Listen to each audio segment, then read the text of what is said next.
According to MarketWatch, which reports a study by researchers at several universities, deaths of despair have been growing dramatically among middle-class white Americans.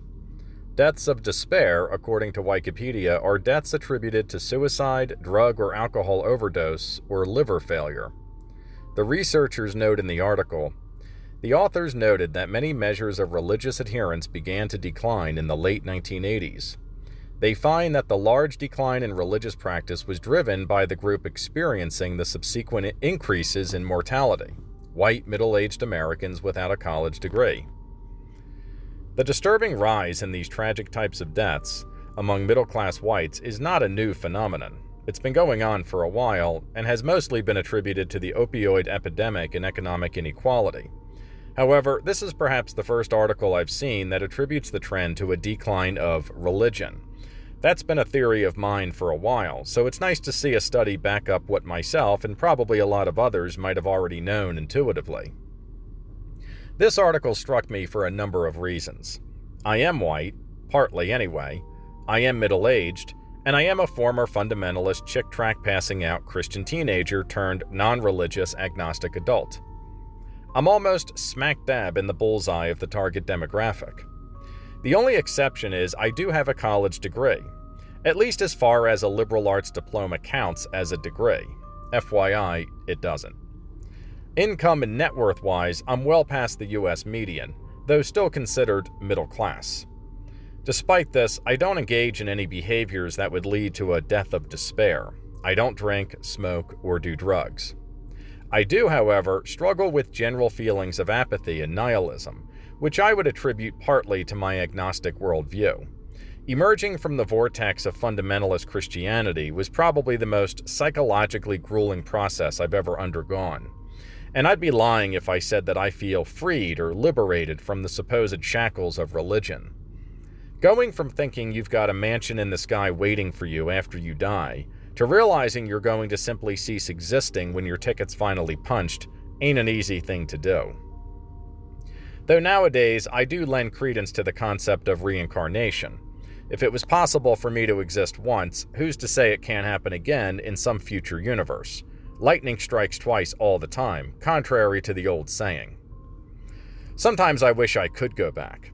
Sometimes I wish, like Cypher in The Matrix, I could reinsert myself back into my religious worldview and forget I'd ever left in the first place. It was comforting, hopeful. It gave a sense of peace. I mean, how reassuring is it to think you're communicating with the all-powerful creator of the universe when you close your eyes and pray, as opposed to just whispering into empty air?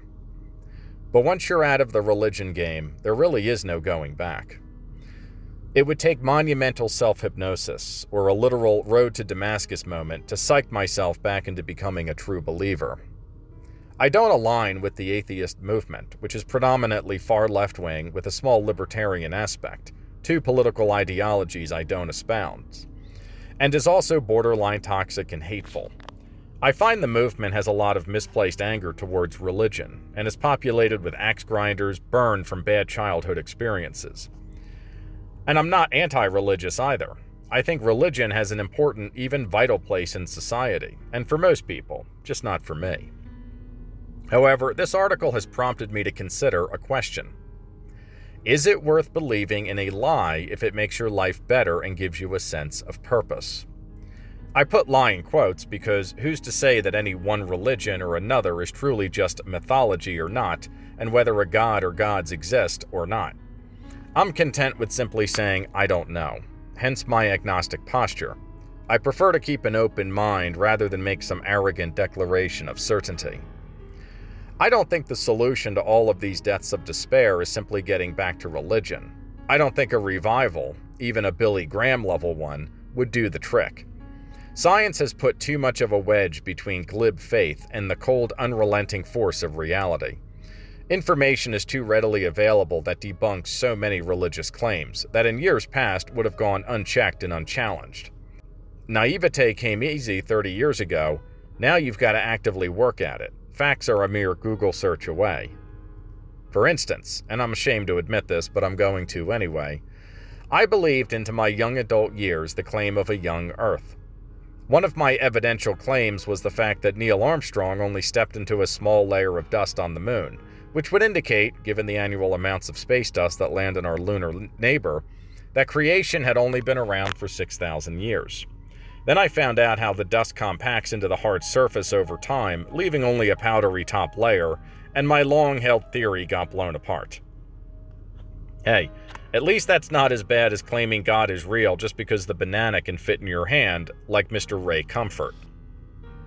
Living in a post-religion phase, cocooned in cold scientific truths, has its downsides. The loss of religion leaves a huge vacuum. The human mind is too active, reflective, and unwieldy in some ways to only subsist off of raw data. It craves meaning, purpose, and fulfillment, which are not things the world readily provides. Especially not our modern culture, which prioritizes consumerism and trains its young to mainly aspire to corporate citizenship. I graduated college almost 5 years ago. In my second to last semester, at the end of the term, one of my professors asked the class what our plans in life were post-college. The question did not indicate career specifically. It was general and open-ended. It was more about the vision we had for our lives. We were all well acquainted with one another at this point. It was 2 weeks before Christmas. Everybody answered something that related to either career or continuing advanced degrees, with many stating they would be weaving political activism into their lives in one form or another. Not one person mentioned a desire or plans to get married or start a family. This was a class that was 2/3 female, incidentally, all ranging in ages from 22 to 25. Everybody was apparently a good little worker bee, eager to get ready to punch the time clock every day. The lone exception was a young female international student from a Muslim country. She'd had an arranged marriage when she was a teenager and already had one child. I don't advocate for arranged marriages, but there was no doubt that this young woman felt fulfilled in her life. She often spoke glowingly about her daughter and had published poems about her. This young woman was also a good student, though she was held back by the language barrier. She often reached out to me for help outside the classroom. From a Western perspective, this young woman was exploited because of her arranged marriage and having a daughter at such a young age. Yet, I never got a sense from her that she felt exploited whatsoever. What's more, she was freely pursuing an education. It's not like she was being kept locked in the house in some patriarchal dungeon or something.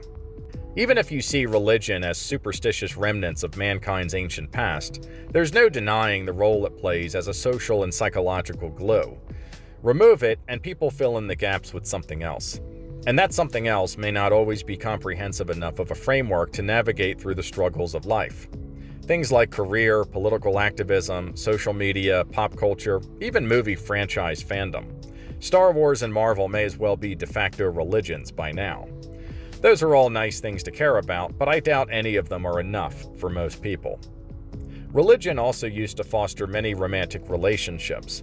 Now, millions of singles turn to the slot machine world of Tinder, Match, Bumble, Hinge, and others, reducing themselves to a mass of digitized pixels to be swiped away with the flick of a finger. A generation of secular wizards poofing away unacceptable mates on a magic screen. No wonder the global population is plummeting. Even basic relationships seem to have gone missing. Community is largely atomized and directed online, as though our souls were being slowly sucked into the cyber world, leaving skin-shaped husks behind to play pretend in the real world. Ask most people today what their spiritual views are, and you'll likely get the standard answer, "I'm not really religious." A statement almost always delivered with a palpable grimness, if not discreet regret. But whether one adheres to one denomination or another, or subscribes to one holy book or the other, it's not really the point. It's more about that thread that keeps your seams from splitting apart. For thousands of years, for most people, religion was that thread, however nonsensical, quaint, or silly it may seem to another's perspective today. But sadly, it seems many people have had that thread pulled, and whatever replacements they've found are sorely lacking.